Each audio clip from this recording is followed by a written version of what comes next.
Okay, well, that's another issue in some sense that seems to make the postmodernist critique even more correct. How in the world are you going to extract out a canonical interpretation of something like that? It's like it's not possible. But here's the issue, as far as I can tell. So the postmodernists extended that critique to the world. They said, look, well, a text is complicated enough. You can't extract out a canonical interpretation. What about the world? The world's way more complicated than a text, and so there's an infinite number of ways that you can look at the world. And so how do we know that any one way is better than any other way? And that's a good question. Now, the postmodern answer was we can't. And that's not a good answer, because you drown in chaos under those circumstances, right? You can't make sense of anything. And that's not good, because it's not neutral to not make sense of things. It's very anxiety-provoking.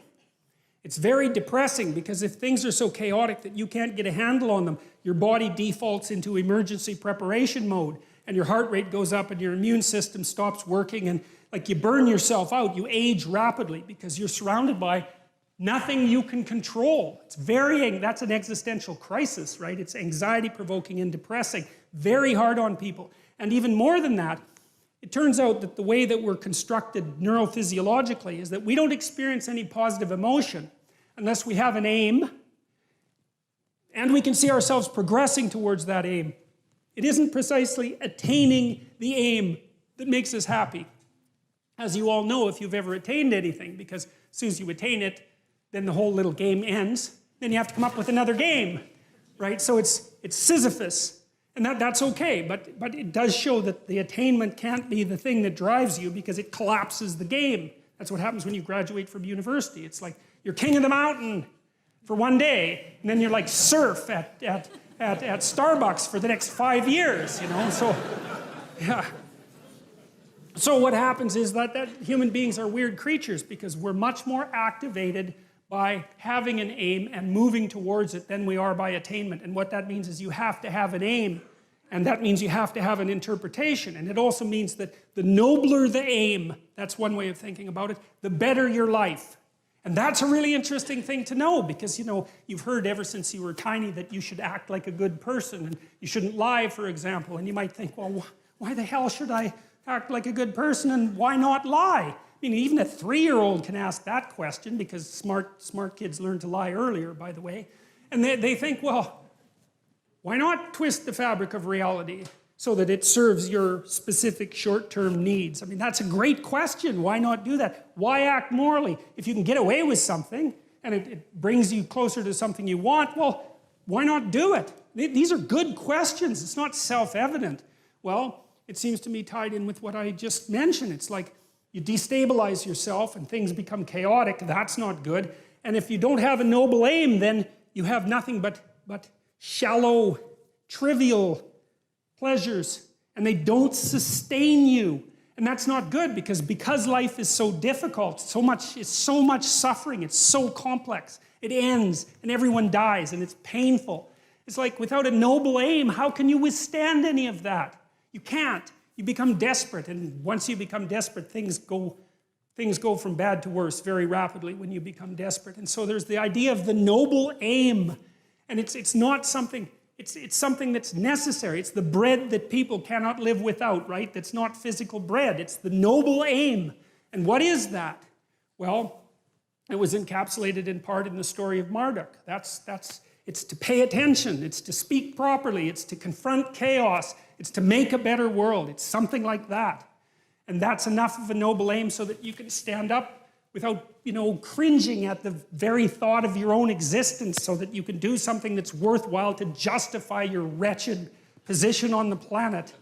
So now the literary issue is that, so look, you take a text, you can interpret it a variety of ways, but that's not right. This is where the postmodernists went wrong, because what you're looking for in a text, and in the world for that matter, is sufficient order and direction.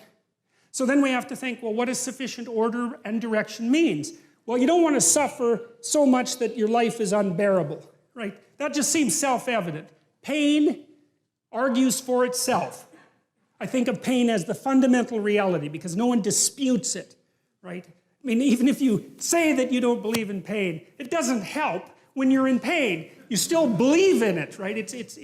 You can't pry it up with logic and rationality. It just stands forth as what the fundament of existence, and that's actually quite useful to know. Say, well, you don't want any more of that than is absolutely necessary.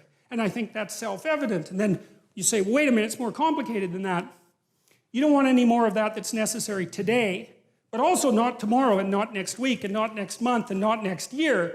So however you act now, better not compromise how you're going to be in a year, because that would just be counterproductive. That's part of the problem with short-term pleasures, right? It's like act in haste, repent at leisure. Everyone knows exactly what that means. So you have to act in a way that works now and tomorrow and next week and next month and so forth. And so you have to take your future self into account.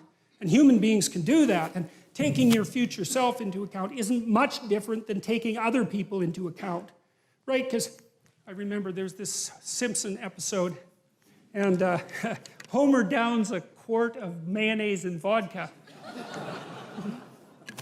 He says, Marge says, you know, you shouldn't really do that. And Homer says, that's a problem for future Homer. I'm sure glad I'm not that guy. That's so ridiculously comical, you know. But you see, we have to grapple with that. And so the you that's out there in the future is sort of like another person. And so figuring out how to conduct yourself properly in relationship to your future self isn't much different than figuring out how to conduct yourself in relationship to other people. But then we could expand the constraints. Not only does the interpretation that you extract have to protect you from suffering and give you an aim, but it has to do it in a way that's iterable, so it works across time, and then it has to work in the presence of other people so that you can cooperate with them and compete with them in a way that doesn't make you suffer more. And people they're not that tolerant. You know, I mean, they have choices. They don't have to hang around with you. They can hang around with any one of these other primates. And so if you don't act properly, at least within certain boundaries, it's like you're just cast aside. And so people are broadcasting information at you all the time about how you need to interpret the world so they can tolerate being around you.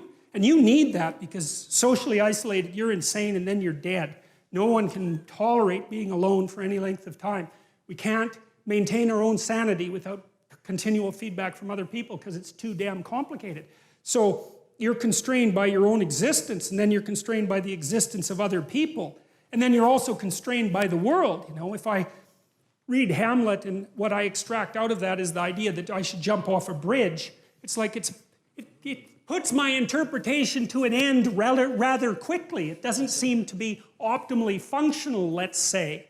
And so an interpretation is constrained by the reality of the world, it's constrained by the reality of other people, and it's constrained by your reality across time. And there's only a small number of interpretations that are going to work in that tightly defined space. And so that's part of the reason that the postmodernists are wrong. It's also part of the reason, by the way, that AI people who've been trying to make intelligent machines have had to put them in a body. Because it turns out that you just can't make something intelligent in some sense without it being embodied. And it's partly for the reasons that I just described, is you need constraints on the system so that the system doesn't drown in an infinite sea of interpretation. It's something like that. So that's the literary end of it.